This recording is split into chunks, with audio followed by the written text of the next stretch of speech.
Our lecture today covers the application of the first law of thermodynamics on closed systems. So at this point, I would assume that you have already read the required pages on the book by Van Ness, and you have also watched the videos that I have uploaded in our MS Teams. So without further ado, these are our general equations. So you have already learned that we have different thermodynamic processes. We have the isothermal process, we have the isochoric process, we have the isobaric process, and we also have the adiabatic process. So before we go to the individual equations for each thermodynamic processes, we will start with our general equations. So what do you mean by general equations? So from the word itself, general, regardless of the thermodynamic process, whether it's isothermal, isobaric, adiabatic, or isochoric, so these equations are true to all processes. So we'll start with the following general equations. So first, we start with the first law of thermodynamics applied to closed systems. That's delta U is equal to Q plus W. Now, some of you might be confused since in some references, like in the ones that I uploaded in our MS Teams, the equation was delta U is equal to Q minus W. Now, actually, both equations are correct. So both equations would end up with the same answer because the differences is just because of the sign convention for the work term. So let's try to analyze this equation first. So the change in internal energy of our system, that is equal to the change in energy of our surroundings. So that's basically equal to Q plus W, which is our energies which are being exchanged by the system and the surroundings. So first, let's start with Q. Now, for the calculation of heat, so we are already aware of this one from chemistry. So we have two sign conventions for heat Q. So heat Q is positive when heat is absorbed or the process is endothermic. Likewise, heat is negative when heat is released or the process is exothermic.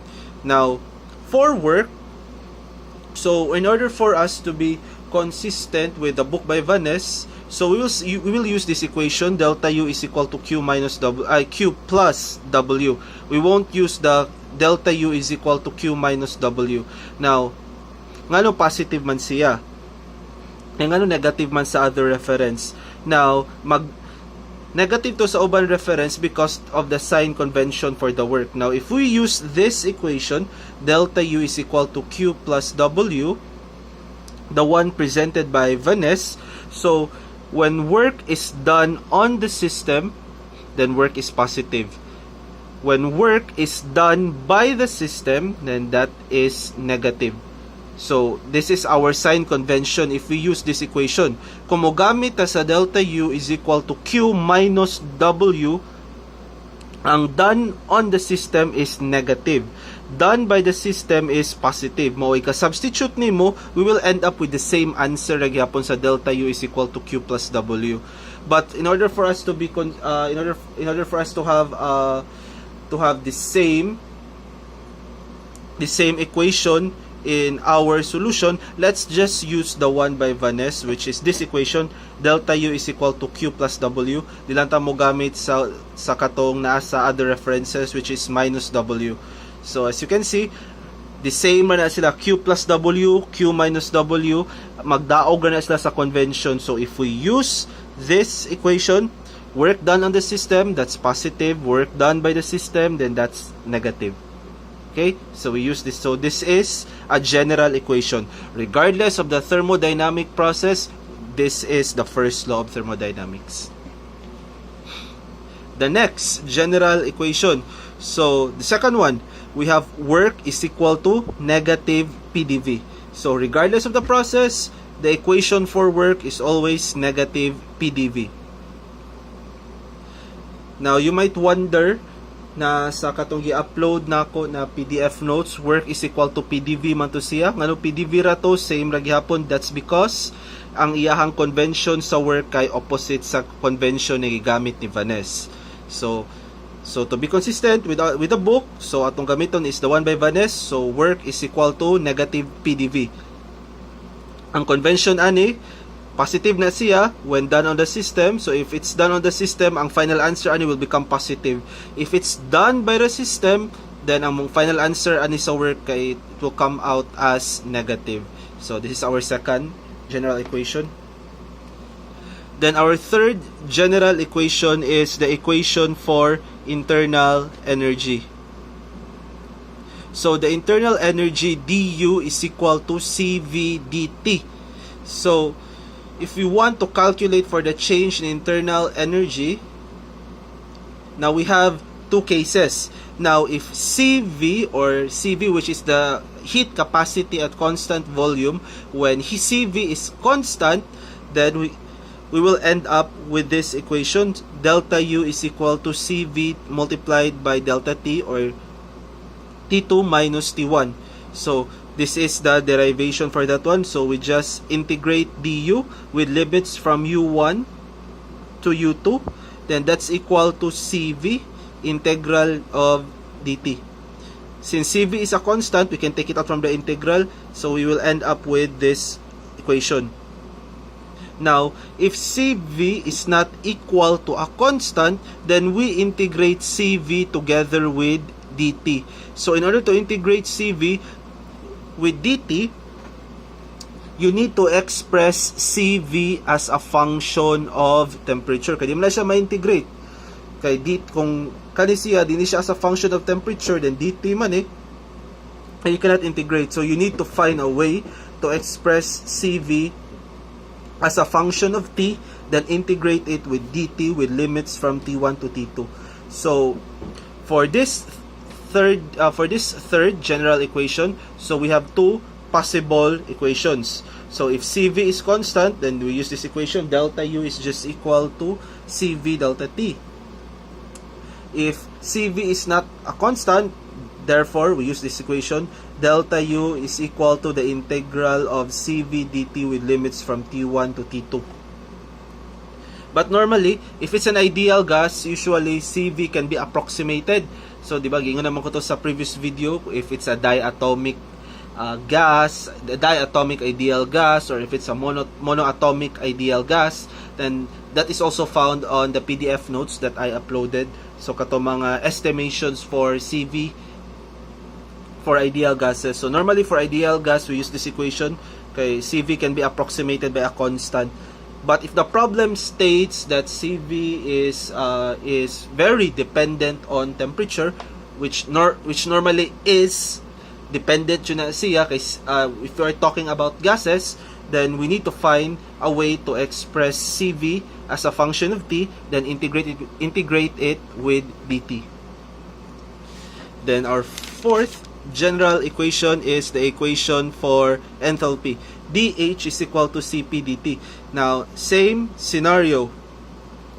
If Cp is constant, then we can easily integrate it.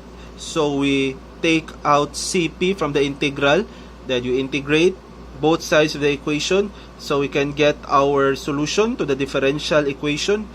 So if Cp is constant, delta H is equal to Cp multiplied by delta T.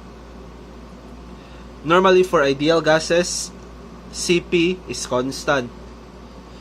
Now if Cp is not a constant, so what are we going to do? So we need to integrate Cp together with dt. So we need to find a way to express Cp as a function of temperature. So to do this one, we use Appendix C of the book by Vaness. So you try to open the appendix. So you go to Appendix C.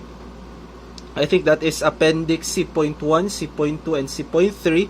Then you will see this equation for Cp. So Cp of ideal gas, that's Ig, Cp Ig over R. We have this equation. A plus Bt plus Ct squared plus dt raised to the power of negative 2. So, kani siya, ang A, ang B, ang C, and D are all constants. Now, normally, for a specific gas, na siya specific constants for A, B, C, and D. Then, substitute ra na nato siya. So, if you open the appendix by Vaness, you will see that there are a lot of different gases. Now, each of those gases has its value for A, B, C, and D. Then you just substitute that one in the equation.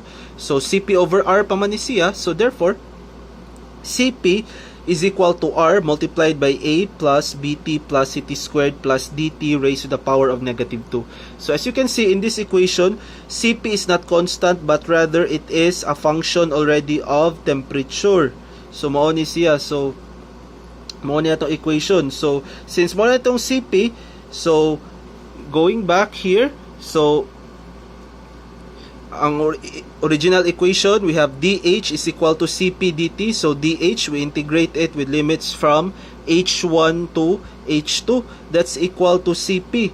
So, Cp as a function of temperature, so, mao na itong equation, no? This is taken from the appendix. So, Cp is R times A plus Bt plus Ct squared plus dt raised to the power of negative 2 dt. So, as you can see here, equation na siya. Ma-integrate ni siya since our equation for Cp is already a function of T. Okay, dt man ni siya. So, integrating this one, so we can take out R outside the integral since that's a constant. So, we'll end up with delta H is equal to R with delta H is equal to R, then integral of A plus Bt plus Ct squared plus dt raised to the power of negative 2 dt with limits from T1 to T2. Then, you can already calculate delta H using this equation. So, I think ma-calculator naman ni siya, but you can also do the mano-mano solution. You are already done with integral calculus, so you can just perform your integration for this solution or for this equation. So, going back, we have two equations. If Cp is constant, we use this equation. If Cp is not a constant, then we use this equation. Okay? Then, another general equation is the equation for enthalpy. Now, enthalpy is just equal to the internal energy plus PV. So, H is equal to U plus PV. So, P is the pressure, V is the volume. Then, another general equation, so this is true for ideal gases. So, Cp, which is the heat capacity at constant pressure, that is just equal to Cv plus R. Cv, that's the heat capacity at constant volume, then plus our universal gas law constant. So, Cp is equal to Cv plus R. That's another general equation. And those six are our general equation. So, ako lang i-emphasize balik. So, when you say general equation, regardless whether it's isothermal, isobaric, isochoric, adiabatic, those equations will always apply. Mo na siya all the time ang equation for delta U, mo na siya all the time ang equation for delta H, mo na siya all the time ang equation for Cp, mo na ang first law of thermodynamics.